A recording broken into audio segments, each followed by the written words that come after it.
నుంచి పోటీ చేస్తారు అనే ఆసక్తి జనసేన క్యాడర్లో కనిపిస్తోంది. ఆయన ఒక చోట నుంచే పోటీ చేస్తారా లేక గత ఎన్నికల్లో లాగా రెండు చోట్ల నుంచి పోటీ చేస్తారా అనే ఆసక్తి కనిపిస్తోంది. గత ఎన్నికల్లో ఆయన భీమవరం, గాజువాక రెండు చోట్ల నుంచి పోటీ చేశారు. పశ్చిమ గోదావరి జిల్లా భీమవరం నుంచి, అలాగే విశాఖ జిల్లా గాజువాక నుంచి ఆయన పోటీ చేశారు. ఈసారి పవన్ కళ్యాణ్ ఎక్కడి నుంచి పోటీ చేస్తారో అనే ఉత్కంఠ కనిపిస్తోంది. ఆయన కాకినాడ నుంచి పోటీ చేయాలి అనే యోచనలో ఉన్నట్టుగా తెలుస్తోంది. చేయమని స్థానిక నేతలు కూడా కోరుతున్నారు. స్థానిక నేతల సూచనపై ఆయన సంతృప్తిని వ్యక్తం చేసినట్టుగా తెలుస్తోంది. వచ్చే ఎన్నికల్లో పవన్ కళ్యాణ్ కాకినాడ నుంచి పోటీ చేసే అవకాశాలు ఉన్నట్టుగా తెలుస్తోంది. దీనిపై మరింత సమాచారం మా ప్రతినిధి ప్రకాష్ అందిస్తారు. ప్రకాష్, జనసేన అధినేత కాకినాడ జిల్లాలో 3 రోజుల పర్యటన కూడా చేసుకుని తిరిగి మళ్ళీ హైదరాబాద్ పయనమైనటువంటి పరిస్థితి ప్రధానంగా ఉంది. ఈ కాకినాడ జిల్లాలో ప్రధానంగా మూడు రోజులు కూడా కాకినాడ పార్లమెంట్కి సంబంధించినటువంటి ఇన్ఛార్జీలతో పాటు అలాగే జనసేన ఇన్ఛార్జీలు, నియోజకవర్గ ఇన్ఛార్జీలతో ప్రధానంగా మాట్లాడి వాళ్ళతో జనసేన టీడీపీ పొత్తుతో ప్రధానంగా ఏ విధంగా ముందుకెళ్లాలని కూడా వాళ్ళతో మాట్లాడి పలు అంశాలు కూడా వాళ్ళకి సూచనలు కూడా చేయడం జరిగిందని ప్రధానంగా జనసేన సంబంధించిన ఇన్ఛార్జీలు కూడా, నాయకులు కూడా చెప్తున్న పరిస్థితి అయితే ప్రధానంగా ఉంది. కాకినాడలో 3 రోజులు కూడా చూసుకుంటే ఆయన కాకినాడ పార్లమెంట్ సంబంధించిన నియోజకవర్గ ఇన్ఛార్జీలతో పాటు కాకినాడలో ఉన్నటువంటి ప్రధానమైన నాయకులు అలాగే డివిజన్ వారీగా కూడా సమావేశం అయితే నిర్వహించారు. దీనితో జనసేన అధినేత అయితే కాకినాడలో ప్రధానంగా దృష్టి పెట్టినట్టుగా అయితే ప్రధానంగా కనబడుతుంది. దీంతో కాకినాడ నుంచే జనసేన అధినేత పవన్ కళ్యాణ్ పోటీ చేస్తే ఏ విధంగా ఉంటుంది, అలాగే జనసేన నాయకులు మొత్తం అందరూ కూడా కాకినాడలో ఎప్పటి నుంచో కూడా కాకినాడ జనసేన అధినేత పవన్ కళ్యాణ్ పోటీ చేయాలంటూ పలు డిమాండ్లు కూడా వినిపిస్తున్న నేపథ్యంలో జన సైనికులు ఉన్నారు, కొంతమంది సంబంధించిన ఆకుల శ్రీనివాస్ కావచ్చు, అందరూ కూడా ఉన్నారు. మరిన్ని విషయాలు అడిగి తెలిసిన ప్రయత్నం చేద్దాం. సార్ చెప్పండి, జనసేన అధినేత పవన్ కళ్యాణ్ 3 రోజులు కాకినాడ పర్యటన చేయడం జరిగింది. ఈ కాకినాడ పర్యటనలో ముఖ్యంగా ఏ సూచనలు ఇవ్వడం జరిగిందంటే? పవన్ కళ్యాణ్ గారు దాదాపు 3 రోజులు కాకినాడ మీద దృష్టి పెట్టి అసలు రాజకీయం ఏం జరుగుతుంది కాకినాడలో ప్రతి వార్డుని పిలిచి ప్రతి వార్డుని ప్రత్యేకంగా ప్రతి ఒక్కరితో మాట్లాడి అలా కాకినాడలో ఈ వైసీపీ ప్రభుత్వం చేసిన దుర్మార్గాలు ఏంటి, మనం ప్రజల్లోకి తీసుకెళ్లవలసిన విషయాలేంటి అన్నీ మాకు బలంగా చెప్పడం జరిగింది. పార్టీని ఏ విధంగా ప్రజల్లోకి తీసుకెళ్లాలా, పార్టీని ఏ విధంగా గెలిపించాలా అనే దాని మీద మాతో మాట్లాడటం జరిగింది. ప్రతి వార్డు నుంచి భారీ ఎత్తున వెళ్ళి ప్రతి ఒక్కరితో మాట్లాడటం జరిగింది.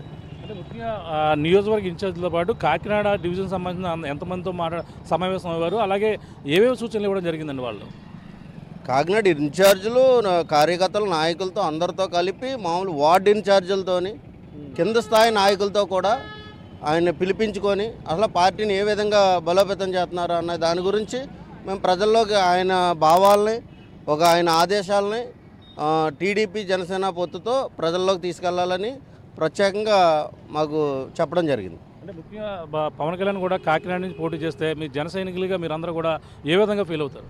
అయ్యో చాలా, ఇంకా మాకు ఆయన దేవుడితో సమానం. ఆయన కానీ పోటీ చేస్తే మేము ఇప్పటి వరకు ఒకలా చేసాం, ఇంకా ఆయన కానీ పోటీ చేస్తే ఇంకా సొక్కాలు దింపుకొని ఆఖరి రక్త బొట్టు వరకు ఆయన కోసం ఆయన నగ్గనాకే ఎంత మెజార్టీ 1,00,000 నుంచి 1,50,000 మెజార్టీ తేనాకే మా సాయశేతిలో కూర్చేస్తాం. అంటే ఇటువంటి సూచనలు ఏమైనా మీతో మాట్లాడేటప్పుడు సమావేశంలో ఏమైనా చెప్పడం జరిగిందండి ఆయన?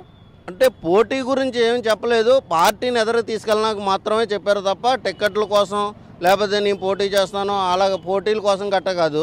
అలాగ పార్టీ ఏంటి, పార్టీని జనాల్లోకి ఎలా తీసుకెళ్లాలనే దాని గురించే మాతో మాట్లాడారు. అంటే మిగతా నియోజకవర్గాలు చూసుకుంటే కాకినాడ పార్లమెంట్కి సంబంధించి జనసేన ఇన్ఛార్జీలతో మాత్రమే మాట్లాడడం జరిగింది. కానీ కాకినాడలో డివిజన్ వేరీగా మాట్లాడారంటే దీనిపై వ్యూహం పవన్ కళ్యాణ్ కాకినాడ నుంచే పోటీ చేస్తారని ప్రధానంగా వినిపిస్తున్న పరిస్థితి, దాన్ని ఎలా చూడాలి? కాకినాడలో ప్రత్యేకమైన దృష్టి పెట్టారండి, అది వాస్తవం. మొన్న వారాహి యాత్రలో కూడా ఆయన చెప్పింది అదే, కాకినాడ ప్రత్యేకంగా మనకు కావాలని. దాని మీద అంటే వేరే నియోజకవర్గాల్లో మామూలుగా ఇన్ఛార్జీలతోని నాయకులతో మాట్లాడతారు, కాకినాడలో మాత్రం ప్రతి వార్డుని కింద స్థాయి నాయకులతో పిలిచి వేరే మహిళలతోని కార్యకర్తలతోని జెండా మోసిన వాళ్ళు ఎవరైతే ఉన్నారో వాళ్ళతో మాట్లాడతాం, ప్రతి ఒక్కరితోని మాట్లాడారు. అంటే ఈ సమావేశంలో కూడా ఆయనతో మాట్లాడిన తర్వాత కాకినాడ నుంచి పోటీ చేయాలంటూ కార్యకర్తలు ఎవరైనా డిమాండ్ చేయడం జరిగింది ఏమన్నా?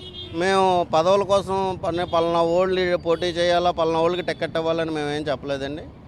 మా కాకినాడలో ఉన్న సమస్యల కోసం మాత్రమే చర్చించుకున్నాం. అంటే పవన్ కళ్యాణ్ కూడా మీరు కూడా పోటీ చేస్తే బాగుంటుందని ఏదన్నా జన సైనికులు ఏమైనా డిమాండ్ చేశారా పవన్ కళ్యాణ్ గారిని? అది 100% ప్రతి ఒక్కడో జన సైనికుల్లోని జనసేన నాయకుల్లో ఉన్న అభిప్రాయం అది. పవన్ కళ్యాణ్ గారు ఏ నియోజకవర్గం వద్దనుకుంటారు, ఏ నియోజకవర్గంలో పోటీ చేసినా మా దగ్గర చేయండి అని ఈ రోజుని రాష్ట్రం అంతా అనుకుంటున్నారు. మాకు చేస్తే మా అదృష్టం, అది మా అదృష్టం కింద భావించి మేము కంపల్సరీ ఆయన కోసం, ఆయన నగ్గినాక ఎంత మెజారిటీ రానకన్నా మేము రాత్రి పగలో కష్టపడి ఆయన నగ్గించుకున్నాం. చెప్పండి, పవన్ కళ్యాణ్ జనసేన అధినేత పవన్ కళ్యాణ్ కాకినాడలో పోటీ చేస్తే మీరు ఏ విధంగా సపోర్ట్ చేస్తారు? మేమైతే మట్టికి ఆయన పోటీ చేయడం మాకు చాలా ఆనందదాయకం. కాకినాడలో ఉన్న 50 వార్డులు జనం అందరూ కూడా ప్రతి కార్యకర్త సిద్ధంగా ఉన్నారు. రోజున పవన్ కళ్యాణ్ పోటీ చేస్తే సపోర్ట్ చేయడానికి సిద్ధంగా ఉన్నారు. నిజంగా పవన్ కళ్యాణ్ కాకినాడ పోటీ చేస్తే కనుక వారు వన్ సైడ్ అయిపోద్ది. రెడ్డి దరిదాపులో కనబడ్డు, తోరముడి చంద్రెడ్డి దరిదాపులో కనబడ్డు. అంటే ఇప్పుడు సమావేశం వారు పవన్ కళ్యాణ్ ముఖ్యంగా కాకినాడలో ఉన్నటువంటి మీ వార్డు వైజ్గా మాట్లాడినప్పుడు ఆయన మాటల్లో ఆంతర్యం ఏ విధంగా ఉందని అనిపించుకోవచ్చు? అంటే యాక్చువల్గా పవన్ కళ్యాణ్ గారు ముందు వస్తున్నారు 27 తేదీ, అంటే ఎప్పట్లాగే జిల్లాకు వస్తున్నారు. జిల్లా నియోజకవర్గ వారిగా వాళ్ళతో సమీక్షలు జరుపుతారు అనుకున్నాం. కానీ ఇలా సిటీ కమిటీతో ఫస్ట్ రోజు సిటీ కమిటీతో చర్చలు జరపడం, తర్వాత వార్డు కమిటీతో 2 రోజులు చర్చలు జరపడం చూసుకుంటే మరి ఆయన మళ్ళీ 3వ తరం వస్తారంటున్నారు. ఒకవేళ వస్తే ఈ నెల రోజులు కూడా ఉంటారంటున్నారు. ఈ పరిస్థితులు చూస్తే ఒకవేళ పవన్ గారు కాకినాడ పోటీ చేస్తారేమో అని మాకు అనిపిస్తుంది.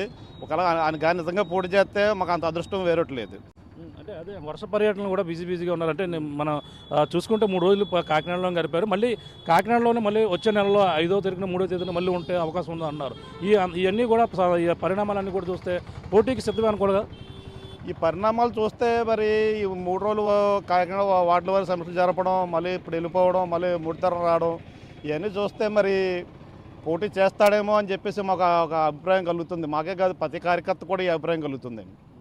చెప్పండి, ఇప్పుడు జనసేన అధినేత పవన్ కళ్యాణ్తో మీరు సమావేశం అయ్యారు ఈరోజు. అదే మొత్తం కాకినాడ డివిజన్ అందరితో కూడా మాట్లాడడం జరిగింది. మీరు కూడా వెళ్ళడం జరిగిందా? వెళ్ళానండి. నా పేరు వార్డులో లవరాజు, సిటీ సహాయ కార్యదర్శిని. వెళ్ళి మీట్ అవ్వడం జరిగిందండి. 50 డివిజన్లు, ప్రతి డివిజన్ నుంచి కమిటీ మెంబర్లు తీసుకుని ఆయన ప్రత్యేకంగా ఏ డివిజన్కి ఆ డివిజన్ మాట్లాడడం జరిగింది. వాళ్ళకి తగ్గ సూచనలు ఇచ్చారు. ఇక్కడ ఎట్టి పరిస్థితుల్లో స్టేట్ అంతా ఒక లెక్క, ఈ సీటు మనకు ఒక లెక్క అని చెప్పారు. పోటీ ఎవరైనా సరే పార్టీ కోసం పనిచేయాలనే నినాదం మాత్రం మా కార్యకర్తలు బాగా బలంగా నింపారు. అదే మేము మనసులో పెట్టుకుని అదే విధంగా పనిచేయడానికి ఎదురుకెళ్తున్నాం. ఎవరికి ఇచ్చిన సీటు, పవన్ కళ్యాణ్ గారు అయితే మాకు దేవుడితో సమానం. ఆయన అయితే ఇంకెటువంటి ఇది లేదు. ఇంకెవరికి ఇచ్చినా ఆయనే ఉన్నట్టుగా మేము మనసులో భావించి పనిచేస్తాం, కష్టపడి నెగ్గిస్తాం. మెజారిటీ అనేది ఇంకా ఊహించండి. అది జనసేన ఈ సీటు. ఇక్కడ ఉన్నది ఏంటంటే వైసీపీ విముక్త ఆంధ్రప్రదేశ్ కావాలనేదే మెయిన్ మా నాయకుడి లక్ష్యం. ఆ లక్ష్యానికి మేము సమిధులై ఎలా అయినా కృషి చేయడానికి నిశ్చింతంగా ఉన్నాం. అంటే కాకినాడలో మరి మాట్లాడినప్పుడు ఆయనతో సమావేశం అయినప్పుడు కార్యకర్తలకు ఎటువంటి సూచనలు ఇవ్వడం జరిగింది? ముఖ్యంగా కార్యకర్తలకైతే చాలా బలమైన సూచనలు ఇచ్చారండి. ఆయన అయితే ఏ విధంగానూ మీరు భయపడొద్దు, పార్టీ కోసం పనిచేసేటప్పుడు ఎవరికి భయపడొద్దు, మీ పార్టీ సిద్ధాంతాలను కానీ ప్రజల్లో ఉన్న అభద్ర భావాలను కానీ తొలగించడానికి ఎంతవరకైనా వెళ్ళొచ్చు అనేసి ఆయన మాకు చాలా గట్టి భరోసా ఇచ్చారు.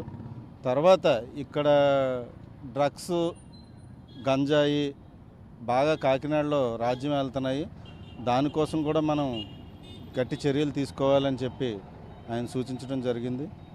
దాని మీద కూడా గట్టిగా పనిచేస్తామని మీడియా ముఖంగా తెలియజేస్తున్నాం. అంటే కార్యకర్తలు అందరూ కూడా కాకినాడలో పోటీ చేయాలని ఏమైనా డిమాండ్ ఏమైనా వినిపించారు? ఏమన్నా మీరు?